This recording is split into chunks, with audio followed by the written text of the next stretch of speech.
결혼은 에베소 5장 15절에서 21절의 말씀이 구체화된 것이다. 이렇게 말씀을 드릴 수 있습니다. 15절 보겠습니다. 그런즉 너희가 어떻게 행할지를 자세히 주의하여 지혜 없는 자같이 하지 말고 오직 지혜 있는 자같이 하여 세월을 아끼라. 때가 악하니라.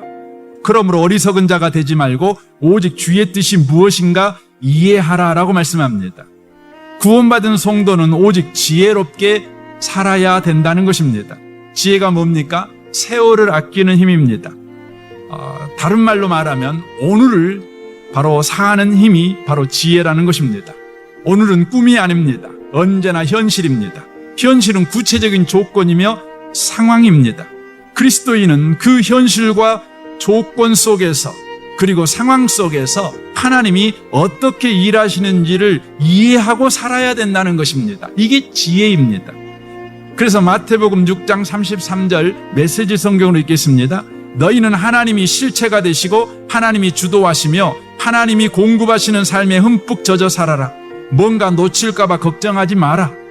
너희 매일의 삶에 필요한 것은 모두 채워주실 것이다. 하나님께서 바로 지금 하고 계신 일에 온전히 집중하라.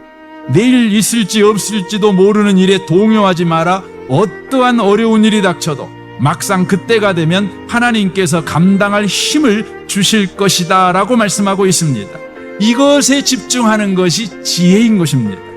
그러므로 우리에게 주어진 현실이 원하지 않는 조건이요 막막한 상황일지라도 우리는 억울해할 필요가 없습니다. 원망할 필요도 없고 불평할 필요도 없습니다. 염려하며 근심할 필요도 없습니다. 다만 거기서 여전히 일하시는 하나님을 바라보며 신뢰하며 살아가는 것, 바로 이것이 오늘을 사는 힘이요 이것이 지혜라는 것입니다.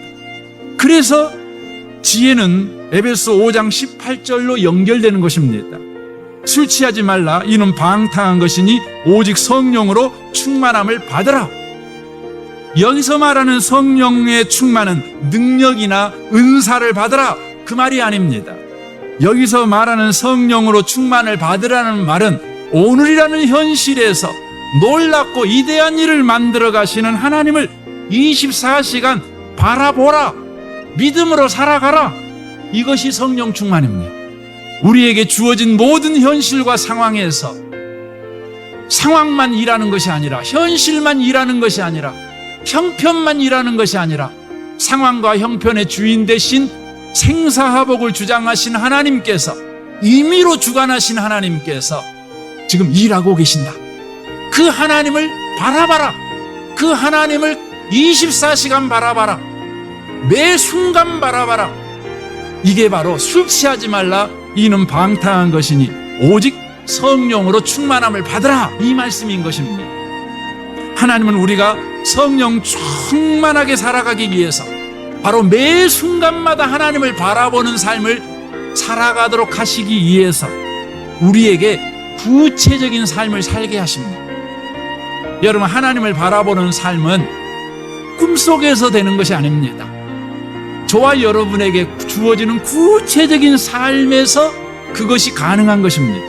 다시 말하면 우리를 한계 속에 살게 하신다는 것입니다. 한계는 제한이나 부족함이 아닙니다. 구체성입니다. 결혼이란 하나님이 우리를 한계 속에 살게 하시는 것입니다. 여자는 아내라는 한 남자의 아내라는 한계 속에 살게 되는 것, 이게 결혼입니다. 결혼하기 전에는 모든 남자를 만날 수도 있지요. 하지만 결혼하면 한 남자에게 속하여 그 남자에게만 아내가 됩니다. 그 남자에게만 여자가 됩니다. 남자도 마찬가지입니다. 남편이라는 한계 속에 살게 하는 것, 이게 결혼입니다. 총각 때야 이 여자 저 여자 만날 수 있지만 결혼하면 한 여자의 남자로 그 인생을 한정하는 것입니다.